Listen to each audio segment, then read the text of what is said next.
Mmh. Bonjour à tous. Vous savez que la période de l'hiver, c'est une des saisons, que je préfère parce qu'elle est propice à l'introspection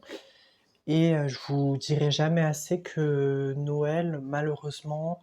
on ne le fête plus ou du moins on s'offre parfois des cadeaux, mais ça reste de moins en moins présent. Parce que, mes parents considèrent que Noël, c'est une fête déjà qui n'est pas musulmane, qui n'est pas dans cette, tradition-là parce que eux sont croyants et pratiquants. Moi, je suis uniquement croyant et oui, croyant, ça existe,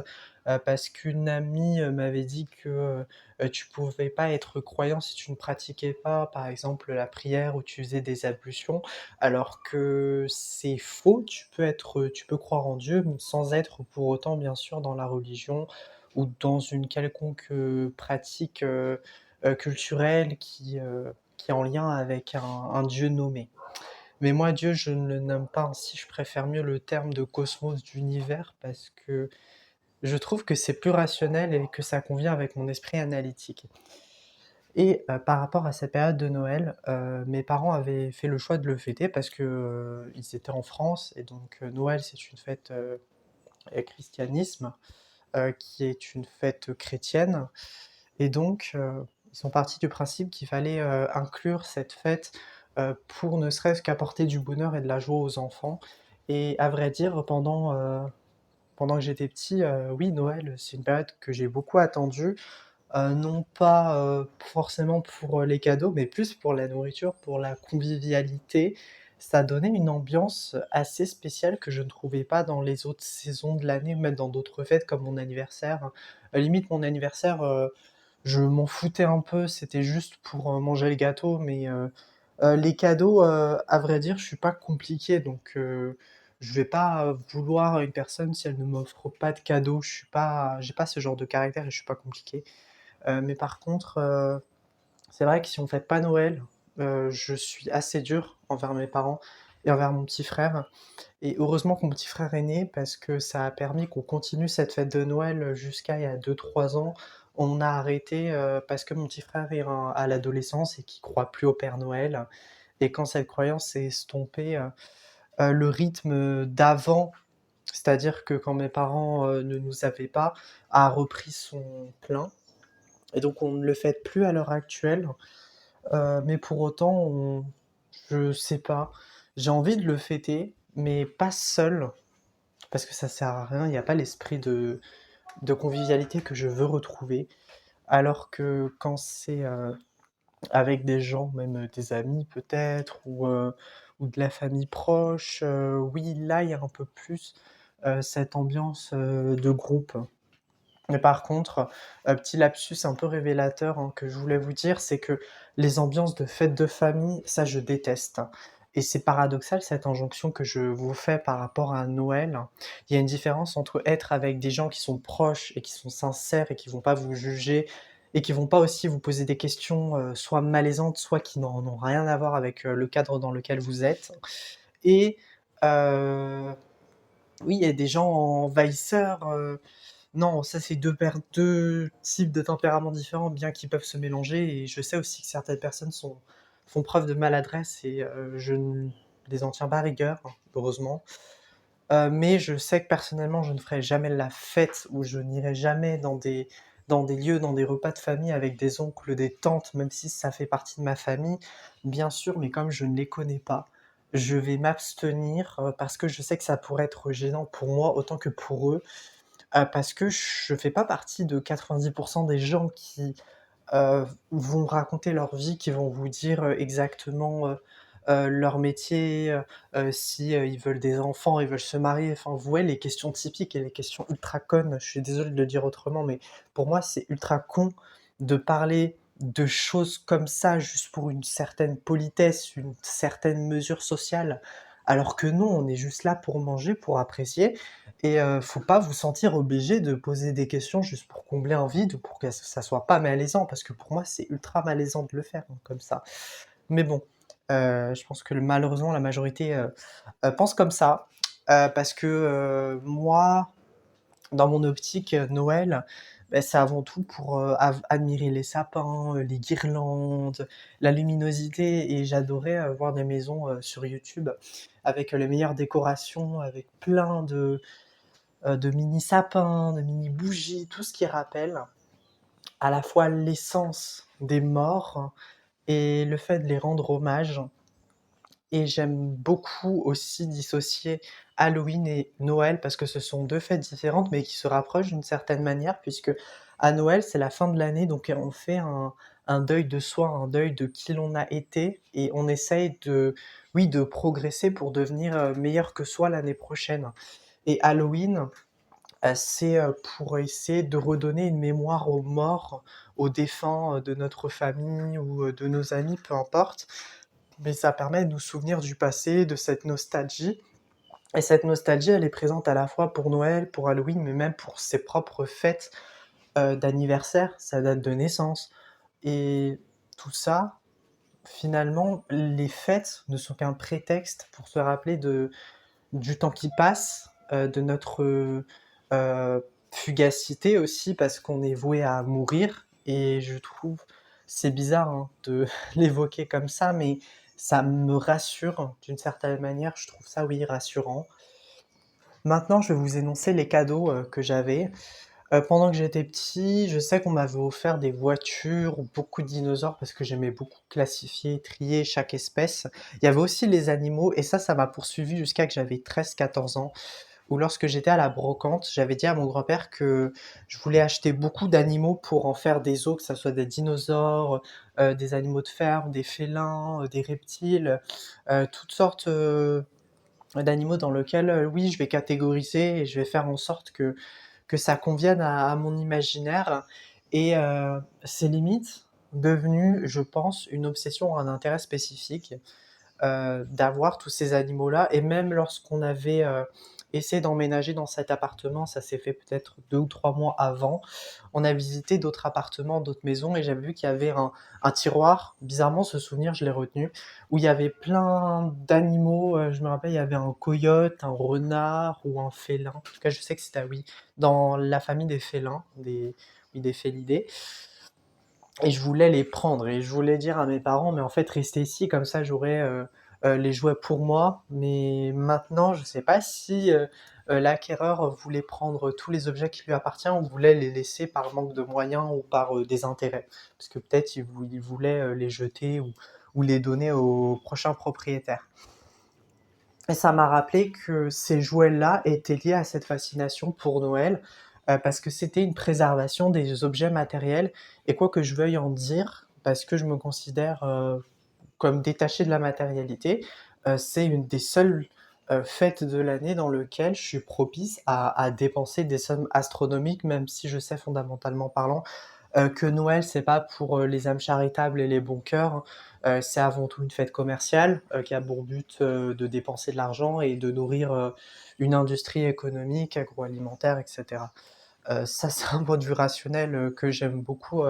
pour atténuer, certains fantasmes que j'ai par rapport à cette fête. Mais il est vrai que oui, ça a été inventé par les blancs. Noël, ça n'existe pas en Algérie, ou du moins ça a commencé un peu à se répandre, même si la prédominance culturelle, favorise l'interdiction de cette fête, parce que les gens n'ont pas les moyens d'offrir des cadeaux et ce que je déteste aussi avec l'imaginaire collectif, c'est que partout dans les films dans lesquels je regardais, Noël, il y a le Père Noël avec un traîneau et des rennes. Je sais que ça a pour but de fasciner l'imagination des enfants pour qu'ils puissent se développer correctement et avoir une naïveté et une confiance aussi en l'ailleurs, peut-être, parce que c'est le Père Noël, c'est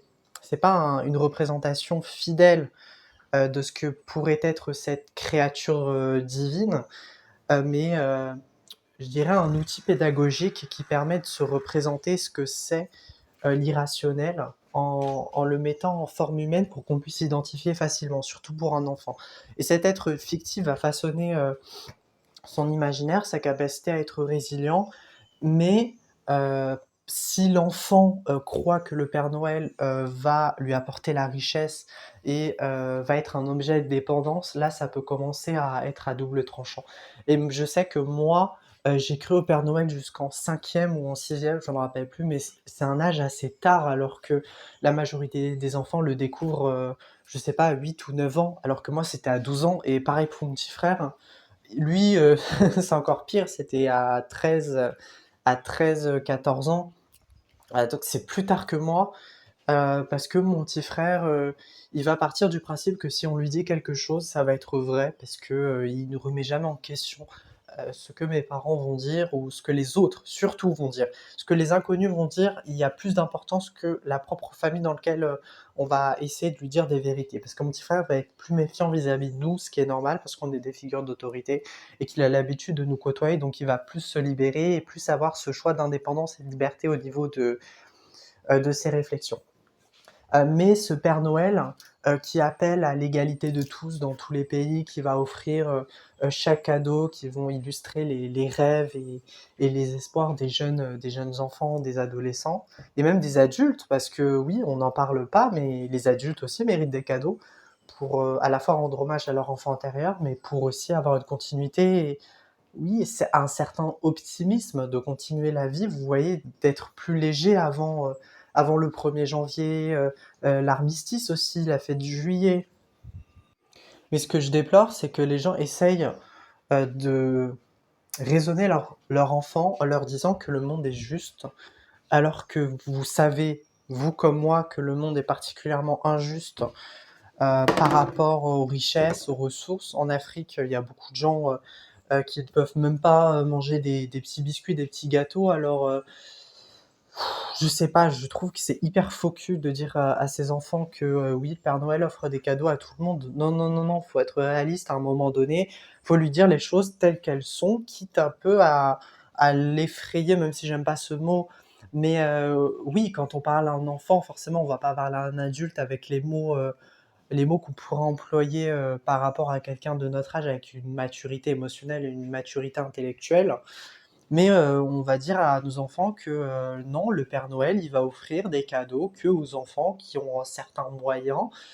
qui sont sages. Alors le terme sage, j'aime pas du tout parce que l'enfant va se conformer à cette attente et il va pas être sage pour être sage parce que la sagesse finalement c'est le fait de s'aimer soi-même. Il va essayer de s'adapter constamment à l'autre pour qu'il y ait des cadeaux. Donc finalement, c'est pas une liberté de sa part, c'est une contrainte et il va pas être sage, pour lui-même, il va être sage pour obtenir quelque chose et quand on veut obtenir quelque chose, si déjà on apprend précocement à un enfant, qu'il faut faire pour mériter et que, de toute façon ce qu'il est, ce n'est rien du tout parce qu'il faut avoir la possession plutôt que l'être, hein, le fait de vivre entièrement son amour inconditionnel envers soi-même et envers les autres, bah, alors là, dans le monde adulte, ça va se répercuter de la même manière. Ça veut dire que quand il va faire quelque chose, quand il va vouloir être en action, pardon, il va se dire que il va récolter quelque chose. Alors que non, dans certaines situations, il va rien gagner, au contraire, il pourra perdre et ça influe sur, le mode décisionnel, de l'enfant qui va devenir un adulte parce que quand on lui, met des récits, c'est pas anodin. Il y a une vérité qui se transmet. Donc pour moi, la vérité doit être dite et on va pas déformer, un mensonge en lui disant que le monde est idéaliste, que tout le monde est égaux, qu'il y a que des gentils. Non, non, ça fonctionne pas comme ça. Mais je vous dirais, aussi de calmer sur les mots parce que les enfants sont quand même des êtres, pour la plupart purs, mis à part, quelques cas exceptionnels, que je peux répertorier qui sont plutôt des cas cliniques et liés à la psychopathie ou à des traumatismes tellement forts que l'enfant est perturbé mentalement et psychiquement, ce qui est compréhensible. Il faut que vous le disiez à votre enfant ou qu'il faut parfois être méfiant. Enfin, la méfiance, j'aime pas ce mot, je dirais plus le terme de jugement, mais un jugement sain, pas un jugement où tu vas critiquer l'autre, je dirais plus une preuve, d'analyse. À l'enfant d'analyser la situation, de dire si c'est bien, si c'est mal. Et quand on dit que le monde est bien, bien, plus, l'enfant n'a heu, aucune prédisposition naturelle à avoir un équilibre au niveau de sa balance. ça veut dire que pour lui, mais tout le monde est beau, tout le monde est parfait et donc il va tomber de haut plus tard. Et quand c'est l'inverse, alors là, pas de confiance en l'humain, ce qui est, je pense, mon cas. J'ai navigué entre ces 2 extrêmes, donc c'est pour ça que j'ai aucun équilibre psychique à l'heure actuelle et Noël, ça me redonne confiance. Je suis pas dans la chrétienté, dans la religion. Pour moi, Noël, on l'associe souvent à la religion et c'est une critique que je peux faire envers mes parents parce qu'ils m'ont dit: «Oui, mais en fait, si tu fêtes Noël, c'est que tu es chrétien». Non, non, non, non, pas du tout. Si je fête Noël, c'est pour moi, c'est pas pour l'image des autres, parce qu'à chaque fois, ils se demandent: «Oui, mais en Algérie, on fait pas ci, on fait pas ça, donc la famille à côté pourrait penser qu'on est chrétien». Mais en fait, moi, je m'en fous. Si je fête Noël, c'est pas pour eux, c'est avant tout pour moi. Je pense à ma propre personne, j'en ai rien à faire de la vie des autres. Alors une fois, tout ça, c'est à déconstruire et les guirlandes, j'aimais, oui, comme je vous l'avais dit, beaucoup regarder des vidéos sur, YouTube, des maisons les plus décorées avec, une atmosphère, une vibe, tellement réconfortante que moi, ça m'émeut d'une certaine manière et dommage que j'en ai pas les moyens, mais peut-être qu'un jour je ferai une maison comme ça, hein, avec beaucoup de déco, des luminaires, l'ambiance aussi, un peu spicy, liée à l'espace, au cosmos, ou une thématique entre, le Noël et les espaces interdimensionnels, ça pourrait être intéressant. Je pense qu'il y a des décorateurs qui sont a axés sur ça, autour des mondes fantastiques, fantaisistes et la fantaisie, c'est un de mes thèmes préférés, d'ailleurs, lorsque j'essaye de lire des livres, pardon. Le thème du développement personnel aussi, de la science-fiction, même si ça reste un peu plus évasive, parce qu'il y a des livres où j'accroche pas du tout. Les livres de Noël, j'en avais lu un en 2018, c'était hyper longtemps et ça je le sais parce que j'ai fait une vidéo sur ça dans une de mes premières chaînes YouTube. Et c'est un livre, pour enfants, c'est pas un livre pour adultes, enfin un roman détaillé avec, des précisions des personnages, ça n'existe pas dans un livre, pour enfants. Ah oui, après les livres aussi, ça peut être une alternative, intéressante si l'enfant, ne reçoit pas de cadeau, enfin un cadeau cher. Mais oui, le cadeau, c'est pas ce qui compte, c'est l'amour et c'est l'attention, le geste. Mais après, il y a des personnes quand même qui sont matérialistes et qui vont plus se soucier, de la grandeur du cadeau, si ça leur correspond plutôt que les personnes, mais ça dépend du caractère, du tempérament. Noël, je me rappelle qu'en 2021, un saut dans le temps plus loin, j ça a été une, des périodes les plus productives en termes de recherche graphique au niveau du dessin. C'est là que j'ai terminé mon carnet de croquis en l'espace de même un mois. Enfin, il y avait 80 pages, je vous laisse imaginer. C'est-à-dire que chaque jour, j'avais au moins fait 2 pages. J'avais mis beaucoup d'artistes, c'était lorsque j'avais monsieur Vignon, qui était un prof d'art plastique, parti à la retraite, j'étais en première et je me suis mais tellement amusé et finalement, la qualité, du carnet de croquis parce qu'avec le recul, quand je regarde mes pages, je me dis: «Mais c'est ultra moche, enfin, il y a rien d'intéressant». Mais l'important, c'est que je me suis amusé, que j'ai pris du plaisir alors qu'aujourd'hui, c'est plus la contrainte qui est mise en avant, le fait de se sentir, trop perfectionniste, jugeant envers ce qu'on fait. Enfin là, j'ai 2 dessins que je dois terminer. Un dessin autour, de la faune marine, j'ai déjà presque terminé une tortue, j'ai fait la coloration. Il me reste plus qu'à affiner certains détails et après je dois faire mon requin, l'hippocampe et le poisson clown que je vais agrémenter avec certains décors, que ça soit, des algues, des mollusques, des coquillages, de l'eau et pour le fond, je sais pas ce que je vais faire, mais ça me titille un peu parce que je suis en stress alors que non, en fait, j'ai mon temps, mais ça, je le sais, sauf que je me mets des contraintes pour rien et ça m'énerve et le deuxième, plus technique là, ça va me demander un effort de précision, mais waouh! Comme j'en avais jamais vu, celui-là, je sais que je le terminerai pas en une journée, c'est impossible. C'est un dessin, voilà, un portrait, d'une femme, dans lequel, j'ai imaginé, lui mettre une robe en dessous, une robe assez classique, style princesse, avec, des joyaux, une couronne et en arrière-plan, je vais mettre, des fleurs qui vont se compléter avec, ces motifs, royaux et quand je l'aurai terminé, je vais peut-être ajouter du crayon de couleur, orange et bleu, pour essayer de combler les espaces vides parce que vous savez que j'ai horreur, hein, du vide dans le dessin et que je suis adepte du remplissage. Et les dessins de Noël, j'en avais fait un, qui est un Père Noël, réaliste. À l'époque, j'avais trouvé ça hyper cool de le réaliser, mais maintenant je me rends compte qu'il y a des détails qui manquent et j'ai pas assez, mis, de contours et de traits noirs pour que ça soit percutant visuellement. Et un deuxième dessin, ceux-là, c'était mon petit frère qui l'avait réalisé, il était trop mimes. C'était plutôt un style, animé. C'est un Père Noël qui était debout sur une reine. La reine était magnifiquement bien exécutée. Et comme au dessin de Noël, c'était pas un dessin, c'était une réalisation plastique